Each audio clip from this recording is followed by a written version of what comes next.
Delicious autumn. I'm going to start this evening's autumnal literary exploration with a reading from the Literary Almanac, which is a beautiful book compiled by Francesca Bowman, which I'm also going to be talking about at the end of the session. So I'm going to start with an extract from this lovely book, Delicious Autumn. Is not this a true autumn day? Just the still melancholy that I love, that makes life and nature harmonize. The birds are consulting about their migrations. The trees are putting on the hectic or the pallid hues of decay, and begin to strew the ground, that one's very footsteps may not disturb the repose of earth and air, while they give us a scent that is a perfect anodyne to the restless spirit. Delicious autumn. My very soul is wedded to it, and if I were a bird, I would fly about the earth, seeking the successive autumns. That's from a letter from George Eliot to Maria Lewis on the 1st of October, 1841. Delicious autumn is something we should all celebrate, I would say.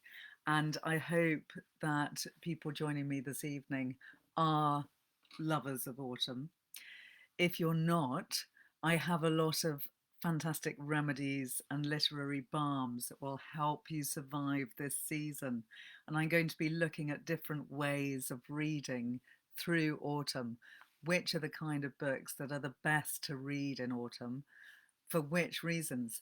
Are you someone that loves to read seasonally?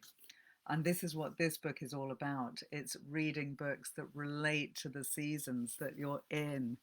And I wonder if you ever consciously do that, because it is a wonderful thing to do, but more of that later. So I'm going to be looking at a few different types of autumn reads tonight. And I'm going to start with the idea. Hi, Helen, great to see you. Lovely to see lots of people joining on both Facebook and Instagram. I'm going to start talking about books that store up sunshine so that you can survive the cold months ahead. I think it's really nice at the beginning of autumn to read books which are full of the joys of summer, because that can be a lovely way to hold on to the sunshine and the joy and loveliness of summer and keep it going in your heart, keep it in your skin, keep it in your blood until you come through to next spring. And this lovely book, The Offing by Benjamin Myers, is a book full of sunshine, which is very beautiful. It was actually published in 2019, and it was a book that was much read during the first and second lockdown. Hi, Bill and Jenny, great to see you here joining me this evening. I think this is a book that you two might love. It's a really lovely book all about a young man who is only 16. He's called Robert Appleyard, and he decides to set forth from his mining village in Durham, near to Durham, one summer, at the beginning of the summer, and go on an adventure with just a rucksack.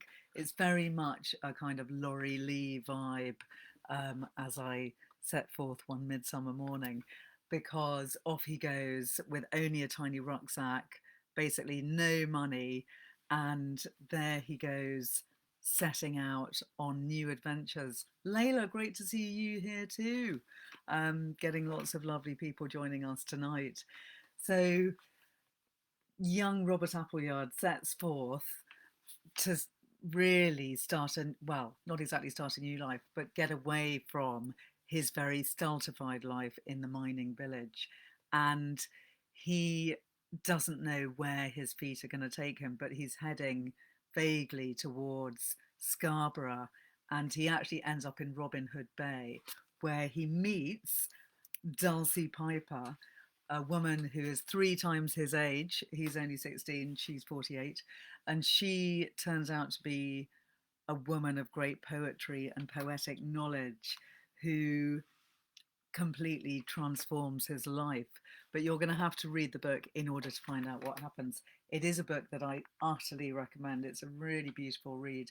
It's very much full of the glories of nature and of sunshine and of a time that was before our frenetic moment of easy communication, because the boy, young Robert Appleyard, has no knowledge of the outside world, and he's never eaten a lemon.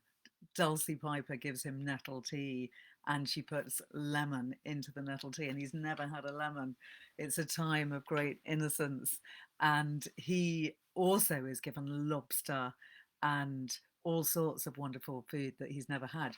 But it's not because she's a woman of great luxury. It's because lobster was actually available from the sea, straight from the sea. And it's a book that really sings the praises of simple pleasures and the pleasures of food plucked straight from the land, nettles picked from the local garden and turned into delicious tea. I'm going to read you a couple of extracts so that you get a sense of the beauty of this book. On those rare days when I woke to a sky the colour of stone, and the sea was a turbid mass of foul and foaming cream, and there was a nip in the air, or clouded clouds were folding themselves into furrowed peaks to the far blurred line of the offing, I forsook my usual ocean swim or morning dip in the stream for a different cleansing routine. By the way, the offing, if you're not familiar with the term, is the line on the horizon where the sea meets the sky. And in this book, the offing has a very great significance in many ways, partly poetic and partly tragic. Instead, I rose early and walked down to the far end of the meadow, where the land dipped and the wild grass grew thick, each blade heavy with cuckoo spittle, and making sure that I could not be seen, I stripped off and lay down in the coarse carpet.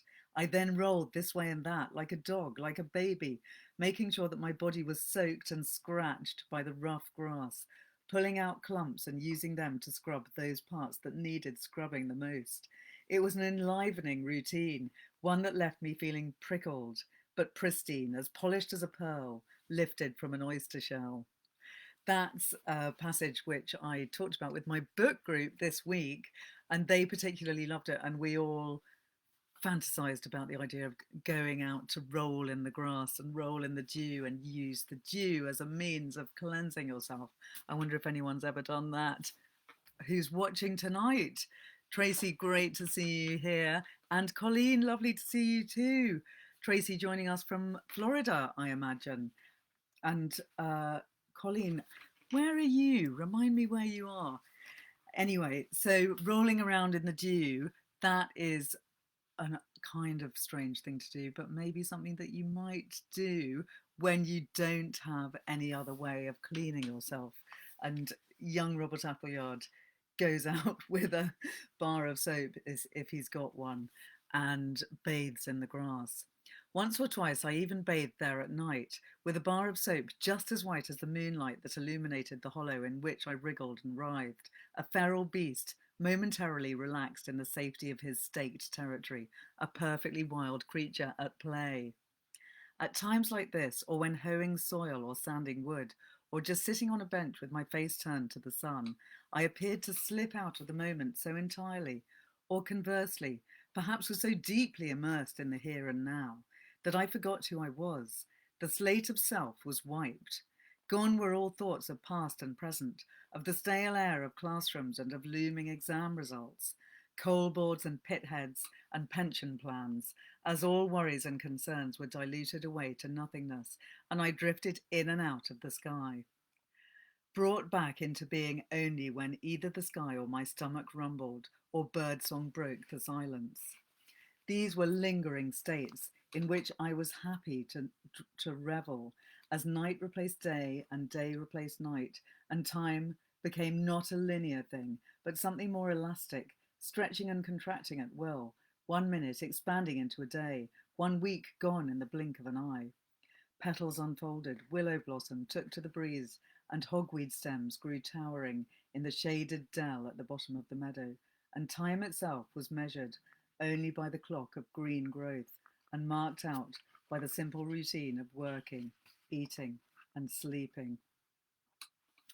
It's a very beautifully written novel, as you can tell, and it is one, I think, that really charges you up with the glory of summer. And I'm just going to read you one tiny bit more. It's also a book that is full of the joys of youth, because our hero is only 16, and it's written as if he's looking back from the vantage point of being an old man, describing what happened to him in that moment of crucial change that he took, walking out into the world to find adventure. And I feel that's a lovely thing to ponder at this time of autumn as well, to think about adventures that you have taken in your life and that you might still take. Not something you have to only do when you're 16. You might still go off on that tandem ride across the world with your partner. You don't have to do it when you're in your 20s. You could do it in your 60s when you've retired. So these adventures are lovely things to think about in the autumn days when you're storing up images and feelings of summer and heat and stoking up your fires for the winter. One more little section from this book. Something changed in the air that night. I woke to dribbles of condensation glistening on the window and the sight of my breath billowing from beneath my blankets with each yawning exhalation. The breeze had changed direction and the air had an edge to it now. It was bladed. It tasted damp and nutty. We were approaching the turning season of smoke and decay, of nest building and leaves curling. The time of plenty promised by a summer that had seemed endless in its infancy was now drawing to a close, as it always does. Yet it had somehow, for a while at least, managed to trick my mind into thinking that the outcome might possibly be different. Just as comfort and complacency were in danger of becoming a habit, and a pervasive sense of pleasurable slothfulness had begun to define each day, the lifting winds now brought autumn's advance party. We had entered the dying days. The animal kingdom was already beginning its preparations. So that's a really lovely vision of autumn being on its way. And I love that description of summer feeling like it can stay forever, which I think we always have in those beautiful summer days when we have perfect sunshine. We can never imagine that it's actually going to end and we feel like it's there forever. And you don't have to be 16 to feel that either. I think you can feel that at any age and time of your life. And it's something to hold on to try and hold on to that feeling and remember it and know that it will come back again next year. So books that store up sunshine, that's one way to go in the world of literature about autumn and literature to read during autumn. But alternatively, books that actually describe the season of autumn are also lovely books to read. And this is one such book, Jim Crace's Harvest, which is printed in beautiful autumnal colours, which makes it all the more attractive to pick up at this time. And this is in fact a rather political book, even though it's very much about the countryside, and it takes place in the 16th century, and it's about the time when the land, the British land, was being changed from subsistence agriculture into enclosured fields. So fields were being changed from being freely roamed and common land being gaily used by everyone to being enclosed, and sheep were taking over the countryside. The sheaf is giving way to sheep, is what the farmers say at this time of the 16th century. And this is actually, although it seems on the surface like it might be a book all about agriculture, harvest, and an idyllic pre-industrial time, is actually a book full of surprising violence and quite a lot of rather ghastly deeds. It's set in an insular agrarian village, and it opens during harvest season, which is an annual time of plenty and celebration in the community. But this year's harvest, however, is slightly different than usual. There's a man the villagers don't recognise watching them work, who's taking notes and making charts, and the villagers call him Mr. Quill because he's always writing things down. Against the backdrop of the harvest, the novel's action begins with a pair of fires, a campfire in the woods outside the village's bounds, and a fire in the dovecot of the village's master Kent. The novel's narrator, Walter, suspects that the dovecot fire is the work of three young men in the village who set the fire by mistake while high on hallucinogenic mushrooms. And fungi are another of my favourite themes at the moment, fungi in literature. And this book, by the way, non-fiction, is an amazing book that I am slightly obsessed with at the moment, all about fungi. So, slight diversion there. It's the hallucinogenic mushrooms who also play a part in Jim Crace's harvest. Anyway, without giving too much away about the novel, which is actually a rather exciting plot, it is a book which has quite a lot of resentment in it against the newcomers who are bringing new ways of life and new ways of farming into the village. And anyone that's coming in new is highly suspected and can face terrible retribution, such as being put in the stocks, which does happen to various people in the book, simply really because they're unknown strangers. So it's a book that is all about the threat of strangers too. I'll just read you a little bit of it to give you a flavour of the novel Harvest by Jim Crace. Here is a chance as well to look out across and down the sloping barley field and offer thanks not to some higher being, but to the soil itself. Can it really be almost a year since we last led out our oxen and took our ploughs to it, fixing our eyes on the leaf-bare treetops in the dell to keep our furrows straight and true, on what I recall to be a dull and chilling day? Then once the cold had nipped the clod, we came again for harrowing, flattening ridges to provide the fine tilth that best comforts barley, picking out the surface stones. Can it really be half a year since spring, when we fixed our eyes again on those same tops, to see them fattening with leaf, and we spread out across the field in rows to broadcast seed, throwing our grain forward equally into the swing of every step, spreading tiny rows with a plentiful hand? This year the first warm rains were late. The field was slow to blush with green, and what early shoots dared show themselves were shy and flimsy. We watched the barley with anxiety, first fearing drought, and then, once our plants reached knee height, praying that the sky would spare us gales. That is our custom. We are daily nervous for the crop, though there are times, for me at least, and especially at night in my cold cot, when I resent the tyranny of nervousness. I hear the stress and thrust of wind, and unaccountably my spirits lift. My dreams are thrilled of late by flattened fields. I wake ashamed and cannot meet my neighbours' eyes. They might imagine I've fallen out of love with them, and fallen out of love with here. Walter, the narrator of this book, is actually a newcomer, even though he has lived in this particular unnamed village for the last 12 years. He's still seen as a newcomer, and he himself becomes threatened by the events of the newcomers that come to the village. So that is another lovely autumn read. But now I want to move on to other kinds of autumn reads. So there are the books that store up the heat of summer. Then there are books that are set in autumn or have an autumnal metaphorical vibe. And this is one that does start in October.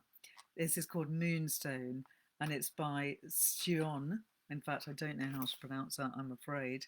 He is an Icelandic writer who has written not very many novels, but they're all very beautiful and quite mythical in their overall feeling. The Blue Fox is a very lovely, quite metamorphosic kind of novel.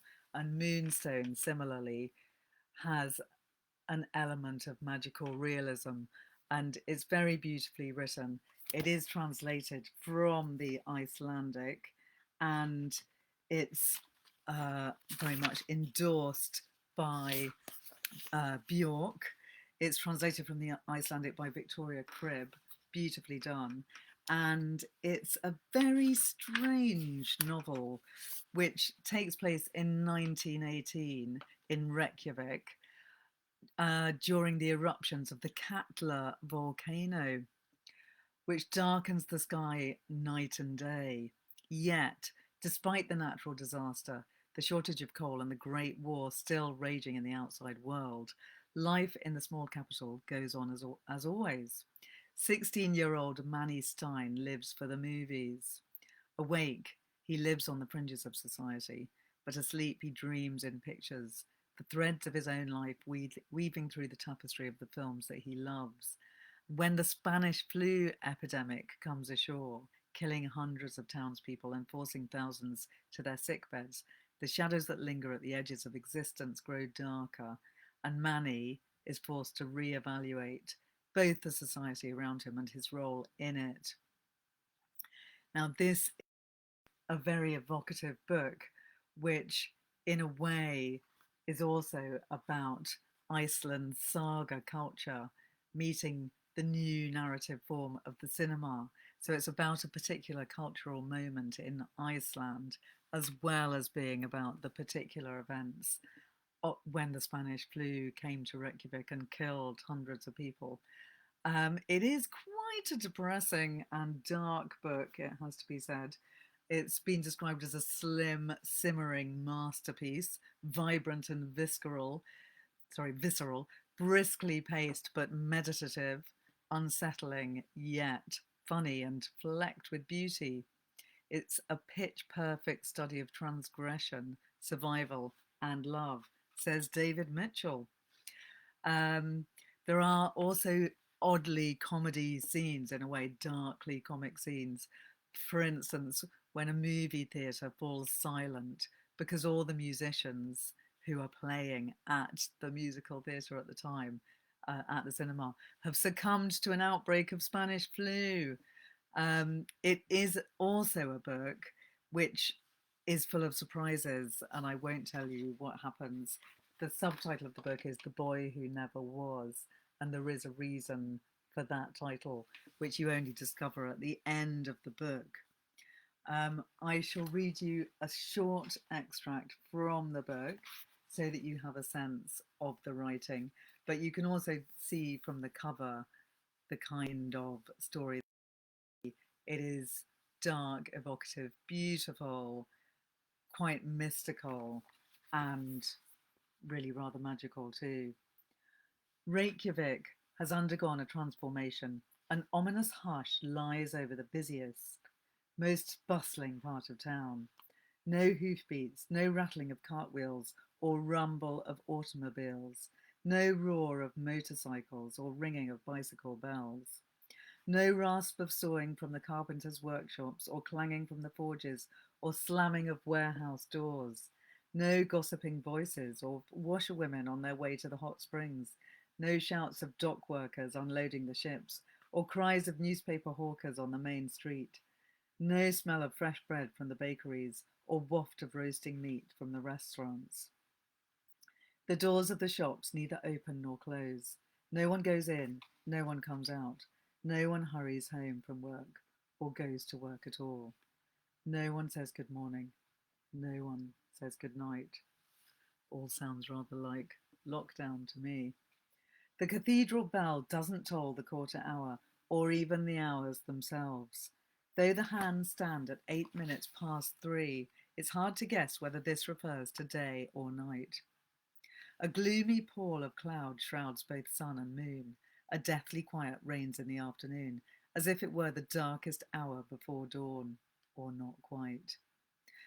From the long, low shed by the harbour, the sounds of banging and planing can be heard, though each hammer blow and bout of sawing is so muffled and muted to the ear that it seems almost to apologise for disturbing the silence. It is here that the coffins are being made. 4 more have died of the influenza.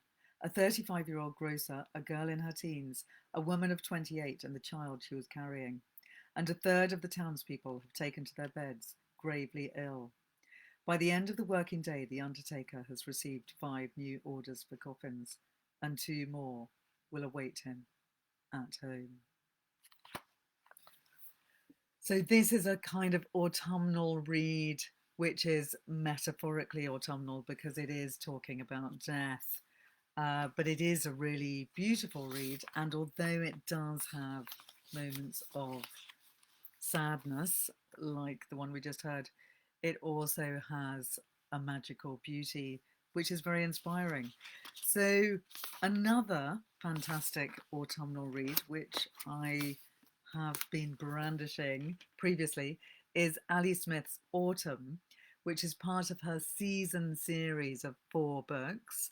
Autumn was the first one that she wrote, and she wrote these books in time with the seasons. So she wrote them over a period of weeks and got them published simultaneously with the seasons that they were written about and in. They were published in 2017, so they were all about the events of that exact time in real, true life, but they are fiction. And being Ali Smith, they're really very complex narrative structures. They're written in a series of flashbacks, and the book describes 2 people mainly, though there are others also involved in the book, Elizabeth and Daniel. And Daniel is, I think, 103, and Elizabeth is in her 40s, I think, in most of the book. But we also go back to when she was younger and when she first met Daniel. So she first met him when she was a child of 8, and he was a venerable and intriguing neighbour. And at the time, Daniel was collecting arty art, including the work of real-life artist Pauline Boty, who was a founding figure in British pop art. Boty created subversive, witty paintings and collages until her premature death in 1966. And she recurs throughout the novel as a symbol of those who are ignored, lost, rediscovered years later, then ignored, lost, rediscovered again years later, and so on. And as always, Smith's characters rebel against other people's mantras against the world and their certainties. So Elizabeth, who was 8 when she met the venerable Daniel, who was an intriguing, artistic man, was told to stay away from him because her mother thought that he might be a bit weird wanting to hang out with an 8-year-old girl. But Elizabeth disobeyed her mother and did hang out with him. And rather like in the novel Lanny by Max Porter, which is another fantastic novel which I'd urge you to read, and a great one to read at this time because it celebrates nature in all the seasons. There's a child and an older man actually having a perfectly innocent relationship, but is misconstrued by society. So in the uneasy present of Smith's novel Autumn, the EU referendum has just occurred and Britain is full of people saying stuff to each other and none of it actually being dialogue. All across the country, this is a quote from the book, there was misery and rejoicing. All across the country, what had happened whipped about by itself as if a live electric wire had snapped off a pylon in a storm and was whipping about in the air above the trees, the roofs, the traffic. All across the country, people felt it was the wrong thing. All across the country, people felt it was the right thing. All across the country, people felt they'd really lost. All across the country, people felt they'd really won. So that's Ali Smith capturing the feeling of the nation at the time of Brexit. And she does make a lot of political points in her book. She also makes a lot of wonderful points about art. And she's also very much talking about intergenerational friendship and about the various frustrations of modern life, such as getting a passport photo sorted. Just going to have a little sip of water while we ponder the horrors of that. But I'll read you a little bit where she captures the sense of the season. October's a blink of the eye. The apples weighing down the tree a minute ago are gone, and the tree's leaves are yellow and thinning. A frost has snapped millions of trees all across the country into brightness. The ones that aren't evergreen are a combination of beautiful and tawdry, red, orange, gold the leaves, then brown and down. The days are unexpectedly mild. It doesn't feel that far from summer, not really, as if it weren't for the underbite of the day, the lacy creep of the dark and the damp at its edges, the plants calm in the folding themselves away, the beads of the condensation on the web strings hung between things. On the warm days it feels wrong, so many leaves falling, but the nights are cool to cold. The spiders in the sheds and the houses are guarding their egg sacs in the roof corners. The eggs for the coming year's butterflies are tucked on the undersides of the grass blades, dotting the dead-looking stalks on the wasteland, camouflaged, invisible on the scrubby-looking bushes and twigs. So that's an extract from Ali Smith's Autumn, which one might say is a perfect book to read during autumn.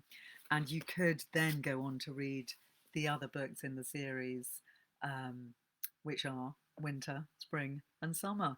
And so they become a whole year's series of books. And they take you through the real events at the time, but all told through a very metaphorical, fictional lens. So those are a couple of other approaches to what to read during autumn, which are books that are literally about autumn. Then we have the idea of hunkering down like a small woodland creature and getting ready for the winter ahead. And it can be really lovely to read books which are more cozy and luring you into a hibernation-like state. And one of my favourite books is Moominvalley in November. As many regulars here will know, I totally love the Moomins and I'm fairly obsessed with them. But I'd just like to point out that the Moomins are referenced in many wonderfully erudite books, including Wintering by Katherine May, which I'll be talking about later. So it's not just me that's obsessed with the Moomins. But Moominvalley in November is a book which describes that sad sense of autumn coming upon us, or really winter being about to come, which in Finland, where these books are set, is obviously rather more dramatic than it might be in the UK, particularly. And it's not really a time to mess around. You actually genuinely have to get ready for the extreme cold, which is coming.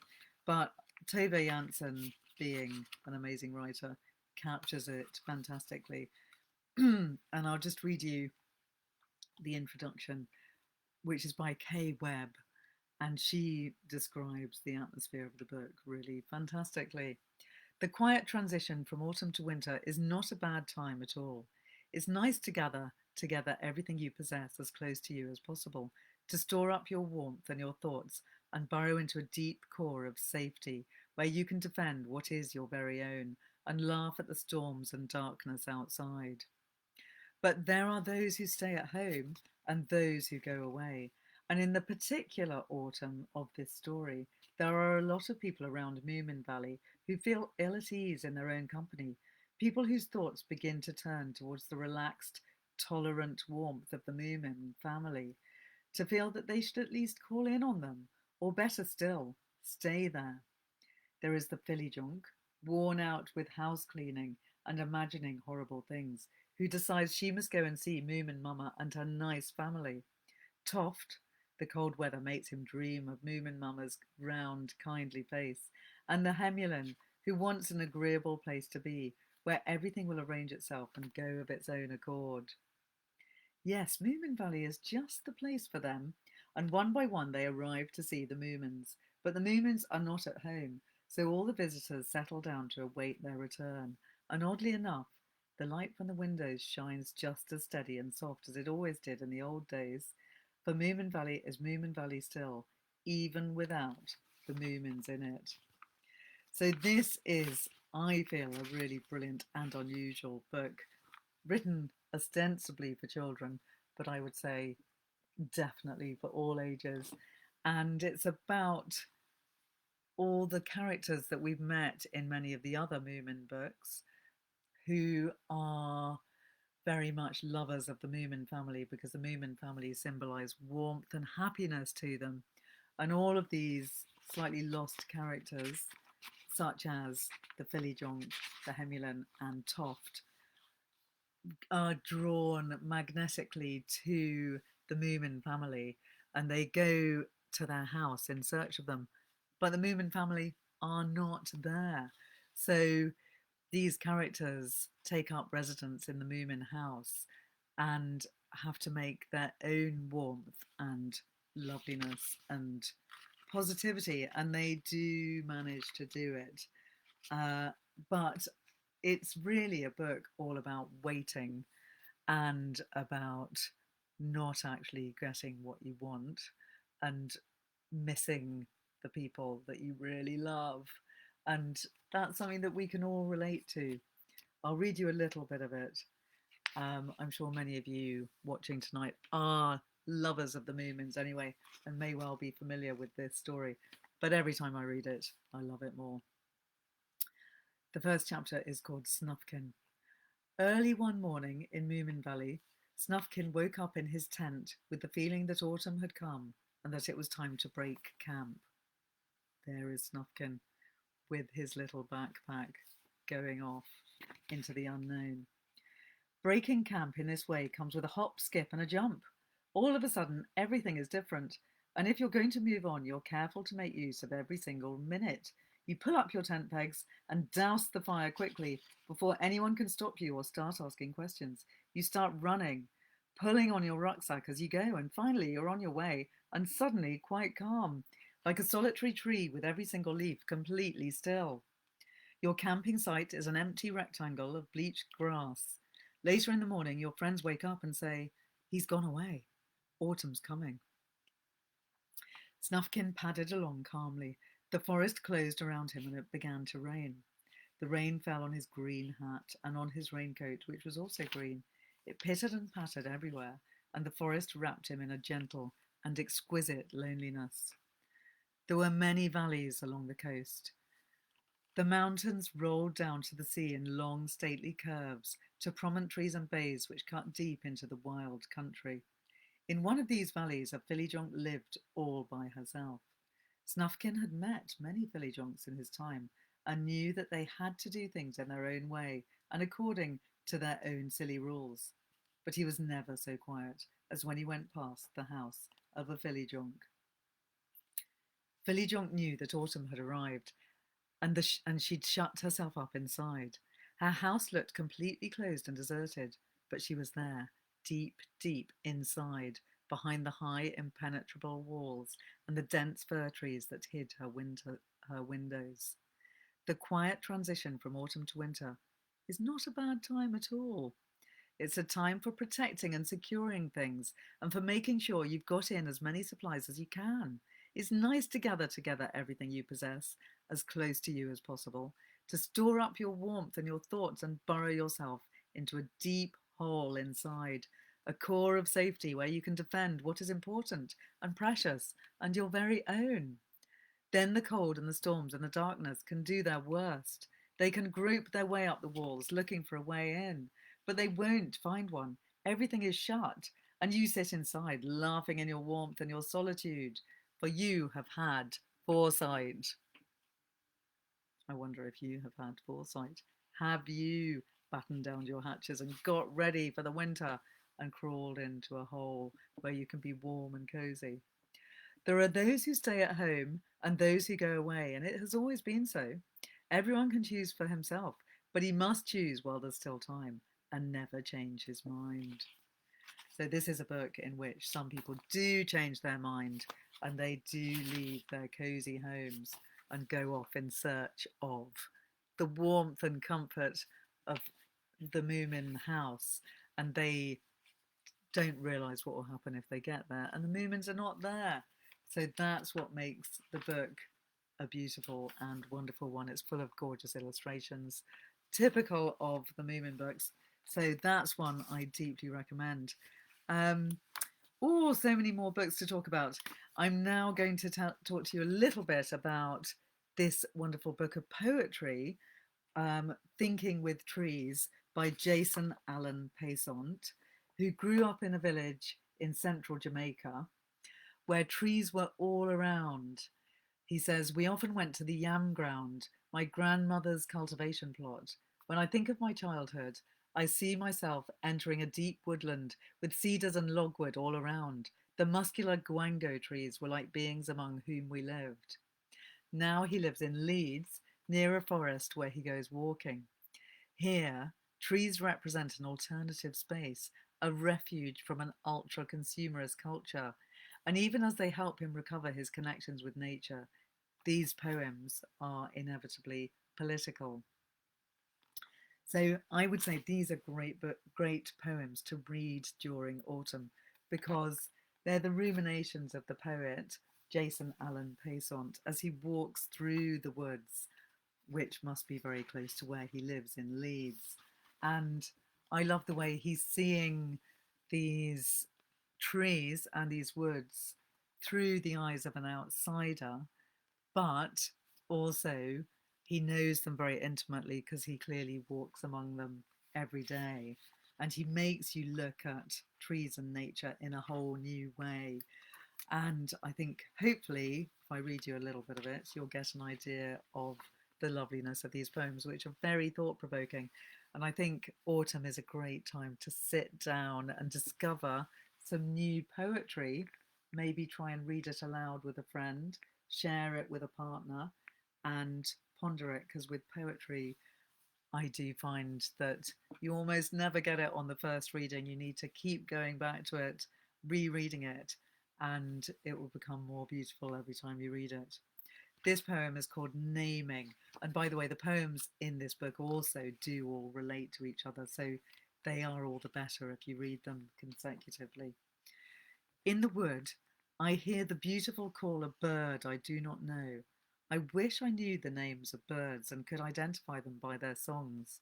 It would be so much nicer to say, I heard the warble of a wood pigeon as the red floor of the woodland stretched before me like an avenue through the high rises of beeches and oaks, as I walk on the path and feel the soft cushion, feel my foot press down into the flesh of the duff, because a name is reassurance, a comfort in the flesh to hold. These songs in the trees, so something could be mine. Warble, trill, bell, fluting, something nearly right. The urge I feel is to give things names, but everything is already named. The urge I feel is to connect with this land, these plants, birds, songs, these trees. To name things would be perverse. Perhaps the place within will always escape the name in the mind one leaves, and leaves. But on stone, earth and grass one stays forever. I have a few trees on my tongue, oak, maple, birch. I have a few birds on my tongue, seagull, mallard, redbreast. I have a few plants on my tongue, rhododendron, English ivy, iris. I have started to see that nothing is itself. Everything turns to something else, like birch bark becoming vestaloop. I prefer the sound of my wife's ancestors, the ashes of their throat, like the rhododendron barks becoming fighting pythons and me gathering chestnuts for dinner. in a stream that dips below ground and re-emerges often. This life I no longer know. When I go walking in Malham, there's still that part of me that didn't want to come, that doesn't want to be in this land of Carrymore jackets. All I can handle is nature under fingernails, my grandmother planting Negro yams, shaping the land. All I can handle is the landscape within me, not scenery spread out on a canvas. There's many more poems that I want to read you, but we're going to run out of time. But this is a beautiful book, which I would strongly recommend. And as you can see, it's also attracting me with its autumnal cover. But I love it because, as BP 1979 is commenting on Instagram, I'm glad he doesn't know the names.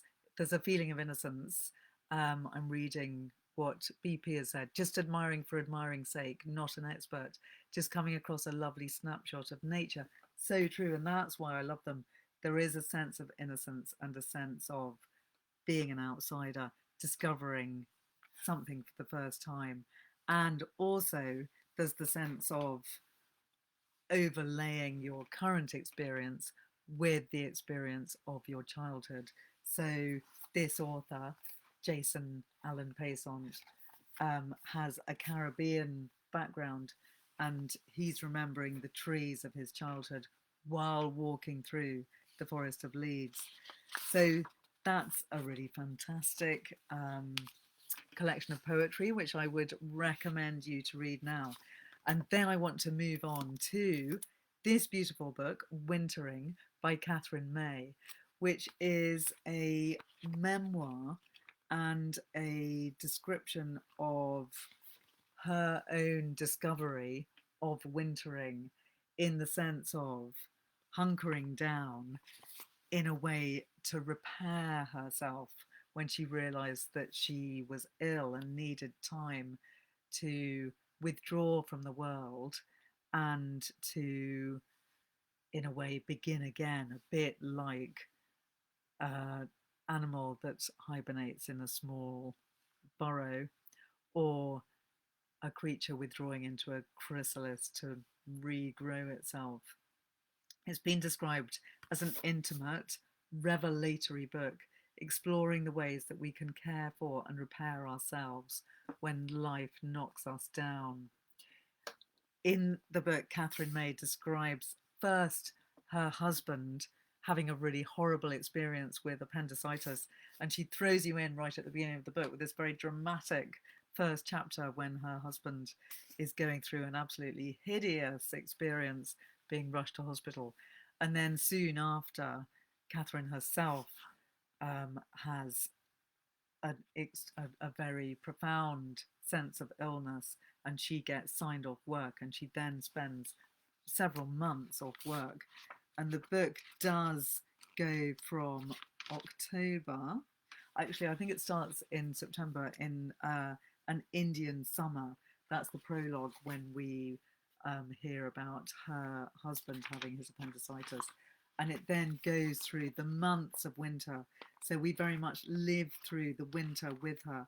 We live through the Indian summer, a time of metamorphosis, a time of slumber, midwinter, darkness, hunger, February, snow, hot water, cold water, and survival and song. So each chapter is a different experience of the winter that she went through, which was a very profound and deep emotional moment of her life. But it's a really gripping read, because it's talking about her own experience, but also talking about other people's experience of wintering.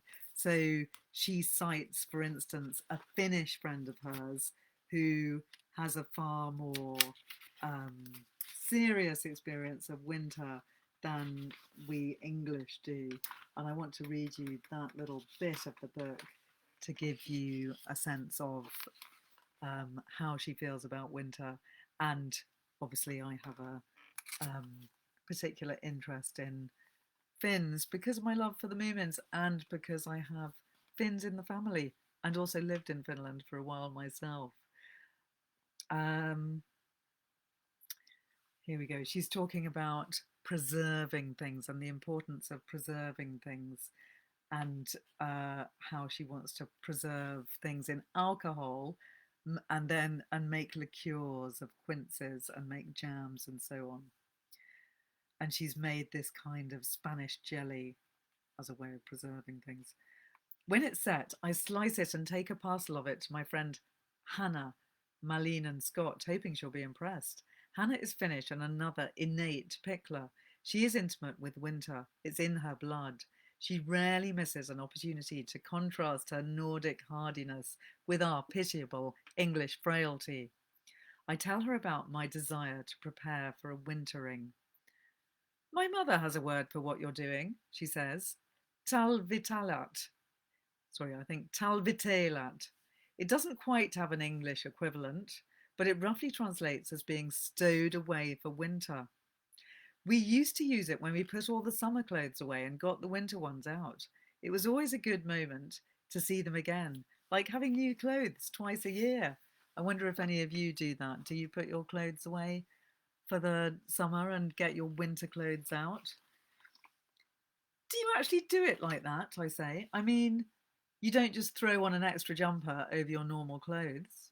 No, says Hannah. You can't do that in Finland. The winter arrives very suddenly and you don't mess with it. You need a completely different wardrobe. You can't just make do. You see people over here acting like winter isn't happening, like those men who wear shorts through December, as if they're trying to impress someone. Or the girls who go to nightclubs with bare legs and no coat, I say. Right, says Hannah. All they're proving is that it doesn't get very cold in England. I'd like to see them try that shit in Finland. Hannah is from Liminka, where the average temperature is 2 degrees centigrade. In July, it can soar towards 30 degrees, but nearly half the year is spent below zero, getting down to -10 in January. You have to be ready for that sort of winter. When do you start preparing? August, she says, without blinking. August! More like July, actually. You have to get everything done before it starts getting cold. After that, you might not be able to go anywhere. What on earth can you do that early? Well, she says, you make sure that any repairs are done to the house because snow will only make it worse. No leaks in the roof, that sort of thing. And so on. So you get the general gist from that extract. That it's quite a conversational kind of book.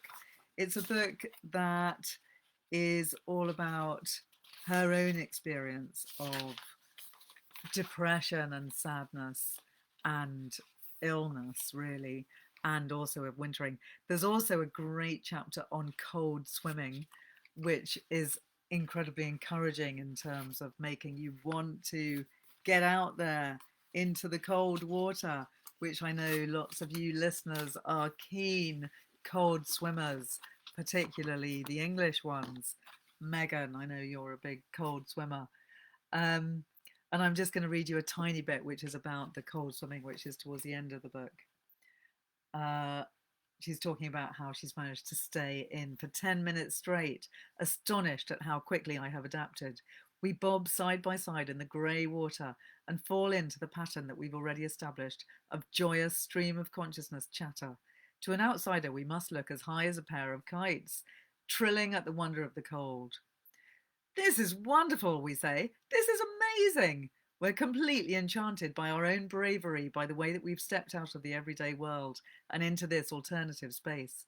Our town, with all its stresses and responsibilities, rises at the other side of the beach, but we have put a barrier in place to stop it reaching us just for now.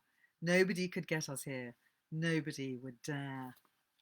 That's talking about the joys of cold swimming, which I wonder if any of you are going to be leaping in to those cold waters in the next few weeks. I bet you are, because I know there's a lot of devoted cold swimmers out there, and I too am one of them. I'm actually looking forward to getting into the sea again. Another really interesting autumn read that I'm just going to mention briefly, knowing that time is running out, is Summer Before the Dark by Volker Weidemann, which is about Stefan Zweig and Joseph Roth in Ostend in 1936. Um, it's the Belgian seaside town of Ostend, which is playing host to a coterie of artists, intellectuals, and madmen who find themselves in limbo while Europe gazes into an abyss of fascism and war. 1936, so we know what was going on there. Among them is Stefan Zweig, a man in crisis. His German publisher has shunned him. His marriage is collapsing. His house in Austria no longer feels like home. Along with his lover, Lotta, he seeks refuge in this paradise of promenades and parasols, where he reunites with his estranged friend, Joseph Roth. For a moment, they create a fragile heaven, but as Europe begins to crumble around them, they find themselves trapped on an uncanny kind of holiday, watching the world burn. So that's a metaphorical kind of autumn, well, the summer before the dark, when everything turns into a terrifying winter of doom. So Summer Before the Dark by Volker Weidemann, that would be another great read for now for anyone wanting to know a bit about Stefan Zweig and Joseph Roth in 1936. And it does really capture that whole scenario very brilliantly. And Volker Weidemann used many letters and photographs and did huge amounts of research to discover all about that time. So, so many more books to talk about, but not enough time. The 13th Tale by Diane Setterfield is another great autumn read, which is one that is somewhat on the thriller side of life, a great one for escapism, thinking about stories, thinking about wintering, and also about the importance of stories and the magic of stories. Possibly, I would think it's a great one to read aloud. In brief, it's about people discovering the true stories that lurk beneath the stories that they tell each other and the ways that they get away with social issues which may not actually be what they're presenting to the world. It is set largely in winter, but it's a really great book for thinking about wintertime and for reading by a fire, cozying up with a lovely, great escapist read. And then there's also The Morning Star by Karl Ove Nausgaard, which is, again, another interesting read about the power of stories, the power of magic. And it's Karl Ove Nausgaard's new novel, in which a huge star suddenly appears blazing in the sky, bringing with it a mysterious sense of foreboding. It's quite a fragmented kind of book. Strange things start to happen as 9 lives come together under the star. For instance, hundreds of crabs amass on the road as Arne, who is the hero, drives at night. Justine receives a call about a death metal band found brutally murdered in a satanic ritual. Catherine conducts a funeral service for a man she met at the airport, but is he actually dead? So that is a book which is full of strange, disturbing, magical ideas. Maybe not one for the faint-hearted, but I would like to leave you on a note of glory with this beautiful book. So I'd very much recommend these two, particularly for this period. We've had the Storing Up the Sunshine book earlier on, but I'd like to leave you with the Literary Almanac by Francesca Bowman, which is a really gorgeous book, as you can see, beautifully illustrated, which is Francesca Bowman's selection of seasonal reading. And it gives you all sorts of lovely reads to read at different times of the year.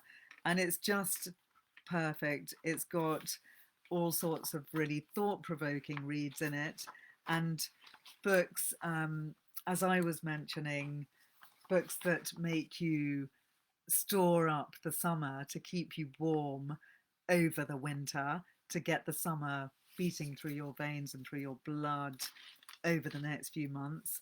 And then other books which help you to ponder the sadness and nostalgia of September, and books that take you into the cold of the winter, like The Moonstone by Wilkie Collins. So this is a gorgeous book to keep by your bedside and get you inspired to read all sorts of wonderful books that you might have forgotten about, or that you might never have read and might not have had a chance to discover yet.